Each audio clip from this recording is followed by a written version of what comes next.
Hello everyone, this is Gene from NYC again, and I'm back with the second video of the night. As you can see, I've printed out a copy of the cover of an issue of Flash by Mark Waid, which is good because Mr. Waid, whose name is also down here, is the focus of this video. This, I hope, will be brief. This is more of an update than anything else. So, as you may have heard if you've been following the lawsuit between Waid and Richard Meyer, also known as Comics Matter, formerly known as Diversity in Comics. That umbrella guy, Tug, right, recently released a text between himself and, Ben Dunn of Antarctic Press.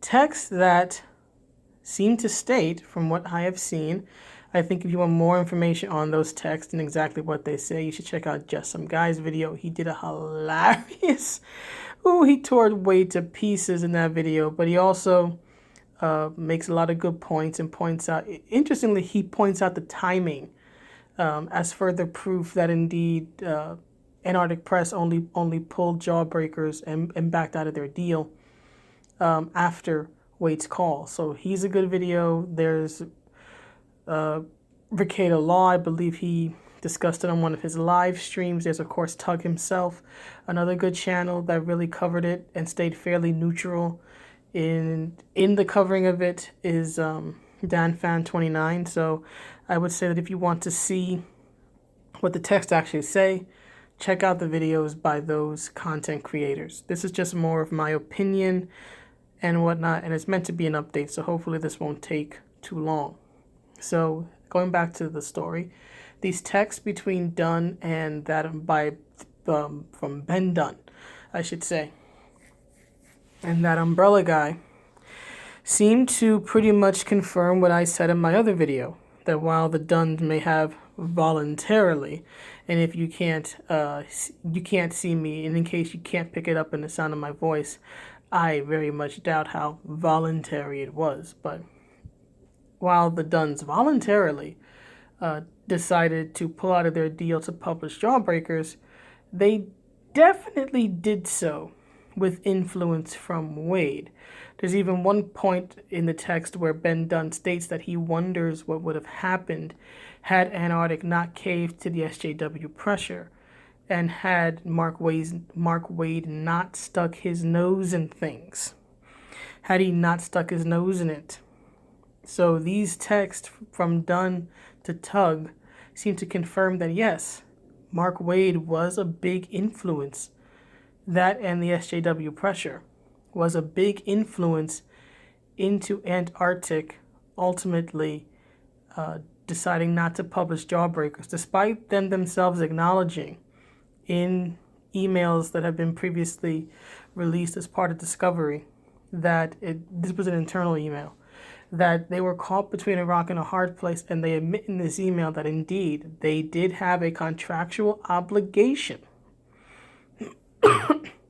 to publish Jawbreakers, and they felt caught between a rock and a hard place in a no-win situation. Ben Dunn reiterates this in his text to Tug, that umbrella guy, stating that they felt they were in a non-win situation because the SJWs were just swarming on them, and that apparently Joe or Ben, but I think it's referencing more Joe, was concerned about friends who work in Marvel.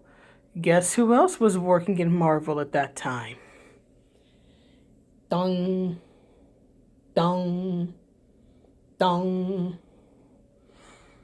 So while I don't agree with the decision Antarctic ultimately made, right, I do feel that they shot themselves in the foot by caving to the pressure and violating their contract. They should have published the book, in my estimation, if only just because they had a contractual obligation. I will admit, I am not as nice as DNC is, in that if I were him, I would sue them for breach of contract. Just saying. But, again, I am at least somewhat sympathetic to the fact that they felt that they were caught between a rock and a hard place because of this guy sticking his nose in things, and the SJW crowd, which happens to be big fans of this guy, basically pressuring them and, in my estimation, bullying them into dropping the book. So again, I don't see where Waid really has a case, where he really has a defense. Again, of course, he's going to talk tough and he's going to talk big, and his attorney with the similar sounding name is going to talk tough and is going to talk big. But here's the thing. Talk is cheap. Talk is cheap, especially in a court. You need to be able to, what's I'm looking for? The evidence has to be able to stand up under scrutiny. Your testimony has to be able to stand up under scrutiny and cross-examination, which might come back to bite the Dunns in the butt if they ever go to trial. Because if, for example, one of them testifies and says, "Oh, we dropped the book because Waid bullied us," Zaid can easily come up to them and say, "Oh, but during the deposition, this one said that it was a voluntary action. Were you lying to me then, or were you lying to me now?" So first of all, it's always best to be honest at all parts of the legal process, right? Even during the deposition. But again, back to my point. Evidence needs to be able to stand up under cross-examination and scrutiny. So if I were Waid, I would stop trying to take every little thing that seems to look my way or go my way as some sort of victory. Because here's the thing, Waid. Here's the thing. Even if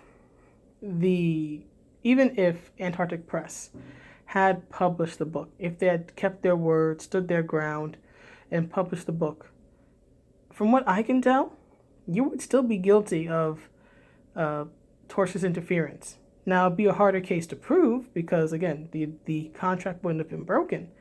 But if you look at the actual definition of tortious interference, it doesn't say anything about the deal having to fall apart. Let me use a sports example, right? If you are familiar with football, you probably know of pass interference, right? Pass interference is when, at least in my understanding, is when the defensive player makes it unreasonably difficult for the offensive player, for the one trying to catch the ball, to catch the ball. Generally speaking, more or less. I understand that there's a bit more technical rules, but the general idea is that someone commits pass interference when they make it unduly difficult to catch the ball. Right now, does that mean that it's impossible to catch the ball? No, it doesn't. Right? The receiving player who's trying to catch the ball can still catch it. It's made a lot more difficult, but they can still catch it. But here's the thing. Pass interference, at least to my knowledge, is not dependent on the outcome of the play. Right? The intended player can catch the ball. If the defending player, made it unduly difficult to catch the ball, that's still pass interference. It doesn't matter whether or not the ball was actually caught. If the ball is not caught, and the ball is not caught because the opposing player made it unduly difficult, it's still pass interference. It is not dependent on the outcome of the pass. And I think, at least to my knowledge, the same idea or spirit is true of tortious interference, right?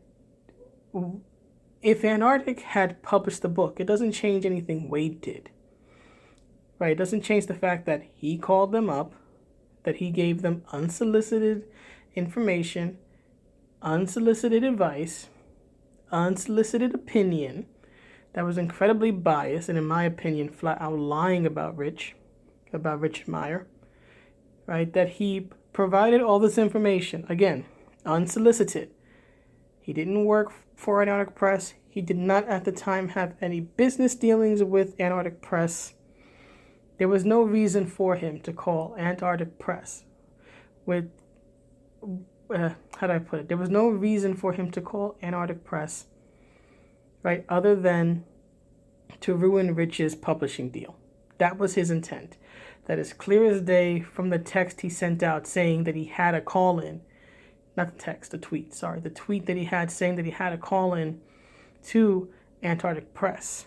So here's the thing, Waid. From what I can tell, regardless of whether or not the publishing deal had gone through, you are still guilty, again, in my estimation, in my opinion, of tortious interference. Because you committed the alleged tortious interference. Interfering in another person's business deal with the intent of breaking it up is tortious interference. You were trying to mess with another man's contract that you had nothing to do with. That is still tortious interference, Mark. So you can have your little premature victory lap all you want. In the end, from what I can tell, you're still going to be paying your mortal enemy, this man who you have fixed in your mind as being some sort of mixture of Lex Luthor and Darkseid. You're still going to be paying him $75,000. And you're still going to be paying your attorney whatever he charges you. Right? I don't see where you win. Now, I'm not going to totally negate the possibility that you could win. I mean, after all, the courts are the courts, and the courts are weird. But looking at the evidence, looking at what's publicly available, you can gloat and you can, run a victory lap all you like, but it doesn't change the fact that you are still up the creek without a paddle. Doesn't change any of that. You can blind yourself to reality all you want, but the truth is, you're screwed. And the only person who screwed Mark Waid is that guy. So anyway, this is my little update video. I hope you all have a good day, night, evening, whatever it is you're doing. Be safe and have fun. Thank you. Have a good whatever. Bye.